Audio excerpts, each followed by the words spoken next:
यार तुमने कभी ऐसे किलर के बारे में सुना है जो टेंपल के बाहर औरतों को मिलती थी, उन्हें ब्लेसिंग देती थी और फिर उन्हें मार देती थी साइनाइड से। गोल्ड शॉप का केमिकल सेम साइनाइड उसने यूज़ किया मर्डर करने के लिए। और सबसे shocking part, she look like a normal aunty next door. आज बताऊंगा एक ऐसी सिंपल हाउसवाइफ बनी इंडिया की first female serial killer, the cyanide Mallika Kempamma, जिन्हें हम साइनाइड मल्लिका के नाम से भी जानते हैं। उनका जन्म कर्नाटक के एक छोटे से गांव में हुआ था। उन्होंने बचपन से ही बहुत गरीबी, स्ट्रगल और छोटी छोटी चीज़ों के लिए भी बहुत कुछ सहा था। उनके माता पिता मजदूर थे। वो दूसरों के खेत में जाकर मजदूरी करा करते थे और उन्हीं की ही इस मजदूरी के कारण उनका घर चलता था। केम्पम्मा का बचपन से ही सपना था एक लग्जरियस लाइफ जीने का, ताकि वो हर चीज़ कर सके जिसका उन्होंने सपना देखा है। लेकिन उनके माता पिता ने उनकी शादी एक टेलर से करवा दी थी। वो भी उनके पति एक बहुत ईमानदार टेलर थे।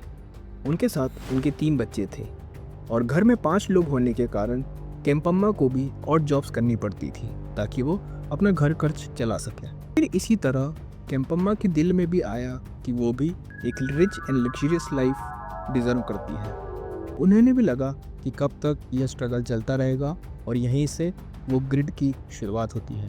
केम्पम्मा रिच हाउस होल्ड्स में मेड का काम करती थी।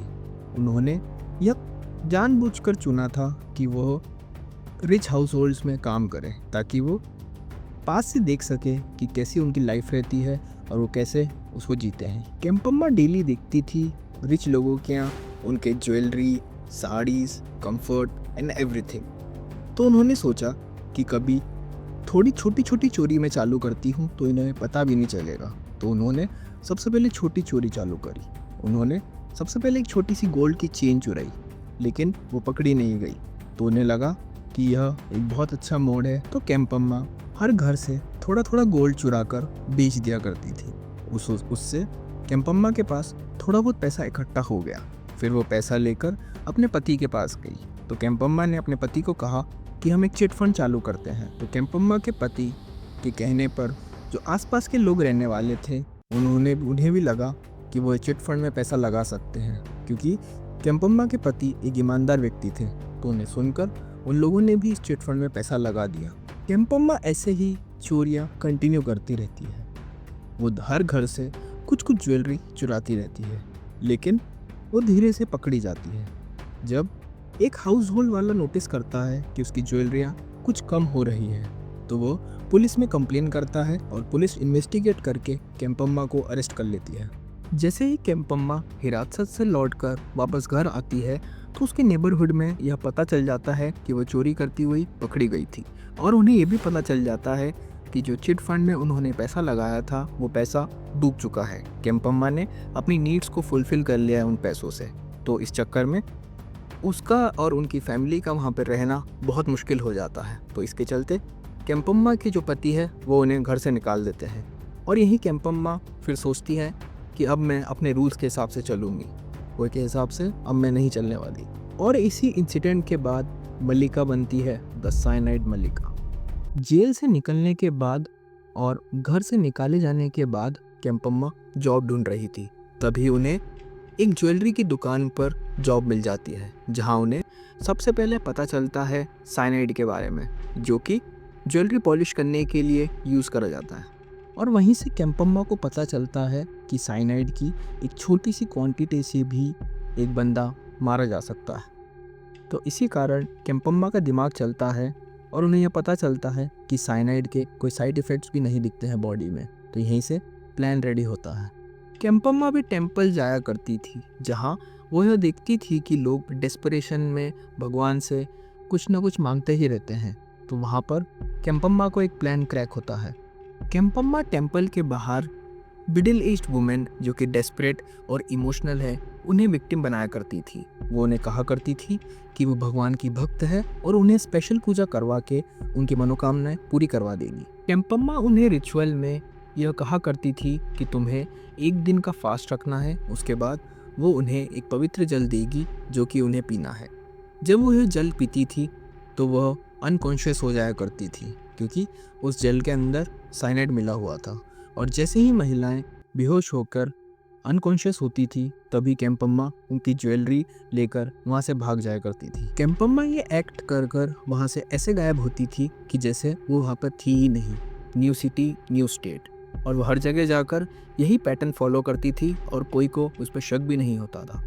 इसी पैटर्न में केम्पम्मा ने 5 से 6 लेडीज़ों का ऐसे ही मर्डर करा था। उन विक्टिम्स के नाम है, पहली थी ममता जो कि पहला मर्डर था। दूसरी थी एलिजाबेथ, एक बुढ़ी सी लेडी जो अपने बेटे के लिए पूजा कर रही थी। दूसरी थी मुन्नी अम्मा, टेम्पल में जो रेगुलर डिवोटी की तरह आया करती थी। यशोदामा, वो एक अस्थमा पेशेंट थी, उन्हें भी केम्पम्मा ने नहीं छोड़ा। उसके बाद थी रेणुका जो कि एक न्यूली मैरिड गर्ल थी, और रेणुका से ही केम्पम्मा का राज खुलता है। जब रेणुका गायब होती है तो रेणुका की एक दोस्त मानी उसकी एक कंप्लेन करती है, और कंप्लेन में वो कहती है कि वो एक लेडी के साथ टेम्पल गई थी।